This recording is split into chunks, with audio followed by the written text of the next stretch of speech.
حضرت مولانا محمد یعقوب صاحب نانوتوی رحمۃ اللہ علیہ جو ہمارے اکابر علماء دیوبند میں سے ہے، میں نے ان کے بارے میں اپنے اکابر سے سنا کہ حضرت مولانا یعقوب نانوتوی رحمۃ اللہ علیہ فرماتے ہیں ایک جگہ کہیں دعوت میں چلے گئے تھے، پتہ نہیں تھا کہ جو صاحب دعوت کر رہے ہیں ان کی آمدنی میں کچھ حرام بھی شامل ہے، اندازہ نہیں تھا، اگر پہلے سے پتا ہوتا جاتے ہی نہیں، لیکن چلے گئے، دعوت میں کھانا کھا لیا،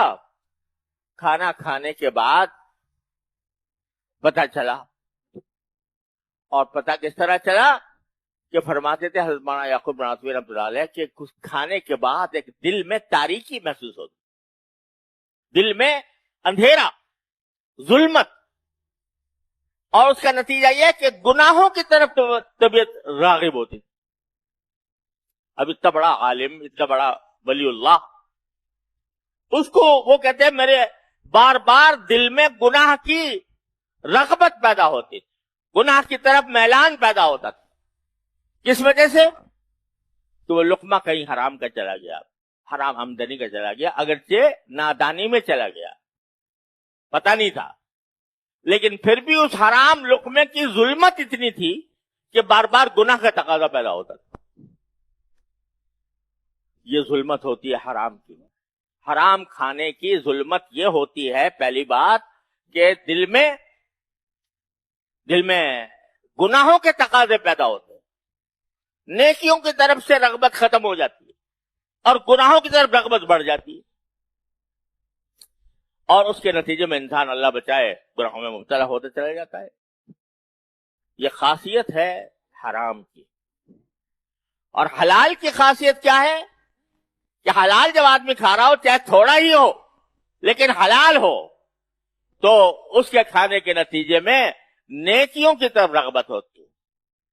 یا جو رسول کلوا من الطیبات واعملوا صالحا، حلال چیزیں کھاؤ اور نیک عمل کرو، یعنی وہ حلال چیزیں تمہیں خود بخود آمادہ کریں گی کہ نیکی کے اعمال کرو۔ تو پہلی بات تو یہ ہے کہ بھائی کم از کم اپنے غذا کو تو حرام سے بچا لو، اپنے کھانے کو، اپنے پینے کو، اپنی زندگی کو۔ جس چیز سے تمہارا جسم نشو و نما پا رہا ہے، جس چیز سے تمہارے جسم میں اضافہ ہو رہا ہے، وہ کم از کم حلال کی ہو، تو پھر مانگو، اور پھر مانگنے کے بعد اللہ تعالیٰ فرماتے ہیں کہ میں قبول کروں گا۔ اب اگر وہی دینے کی چیز ہوگی دے دوں گا، نہیں ہوگی تو کوئی بہتر چیز دے دوں۔ تو اس وجہ سے فرمایا کہ جو فَلْيَسْتَجِيبُوا لِي، میری پکار کو بھی تو تم سنو اور میرے احکام پر بھی تو تم عمل کرو، لعلہم یرشدون، اس کا نتیجہ یہ ہوگا کہ تم رشد اور ہدایت کے راستے پر آ جاؤ گے